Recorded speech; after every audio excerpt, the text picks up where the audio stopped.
Teo, kaj ti radiš tu? O, Tefi, ti si u Parizu! Teo! Kaj? Ovo nije Pariz! Štef ima pravo, u Parizu nema 5 Eiffelovih tornja. Ovo nisu Eiffelovi tornji i mi nismo u Parizu! Pameti ste ko govno! Aaaaaa! O! Au. O! Aaaa! Što si ga upucao? Ovo je zabranjena zona.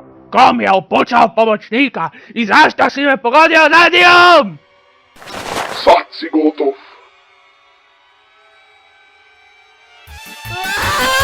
Dok ja ću da pokažem tvojim putem otvoreka!